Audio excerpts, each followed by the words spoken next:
This video is brought to you by EchoPlexMedia.com.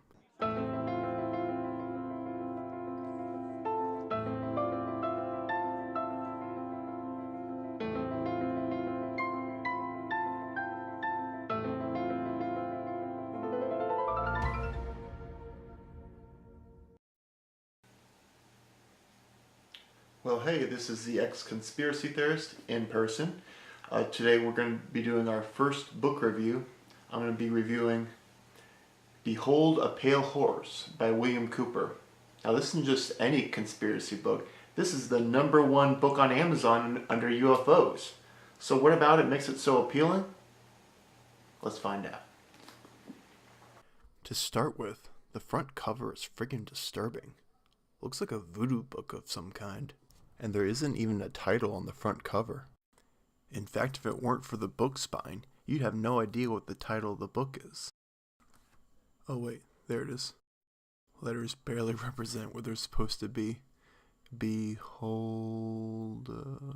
Oh, look, there's a pale horse.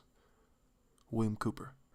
The book basically has 3 sections. One talks about the scary continuity of government plans the U.S. government may or may not have, along with the so-called secret societies you've probably already heard of before, such as the Illuminati, the Bilderberg, the Trilateral Commission, and the Council on Foreign Relations.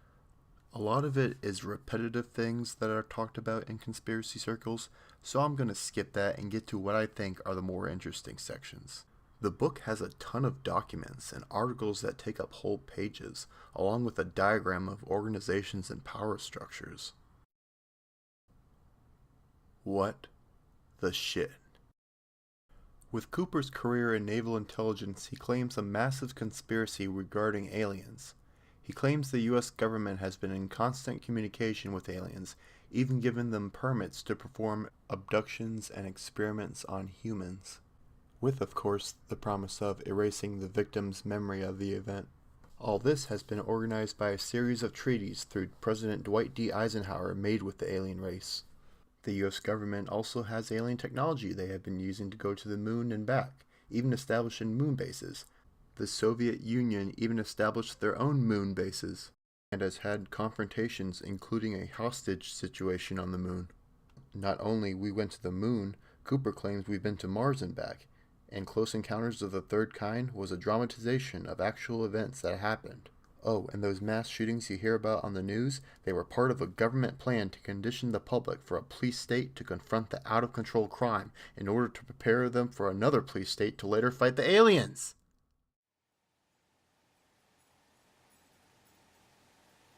So, what are the complaints about this book?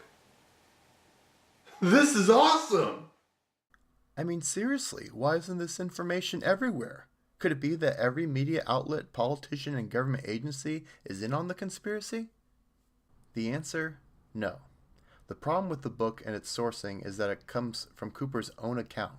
There's no other sourcing for the claim of alien communication, moon bases, and interplanetary treaties. It relies on the burden of proof from him and him alone. Towards the end of the alien section of the book, Cooper even says everything he saw might have been a big lie as a plot to manufacture an alien threat just to ramp up the police state itself. So he's saying he might have been duped. Also, he reprints the entire text of the debunked anti-Semitic Protocols of the Learned Elders of Zion. All he does is replace the word Zion with Sion, Jews with Illuminati, and Goyim with the word cattle. Doing this, he says, it somehow validates the conspiracy theory because the original text was meant to deceive people. How does it do that? I have no idea. The part of the book that I found most interesting is the claim that the CIA encouraged the manufacture of military arms to be available for criminals to use. This is apparently part of a ploy to cause mayhem and fear, followed by support for gun control. Where's the government memo on that? He doesn't give it. Maybe one day it'll appear on the internet sites 4chan or QAnon.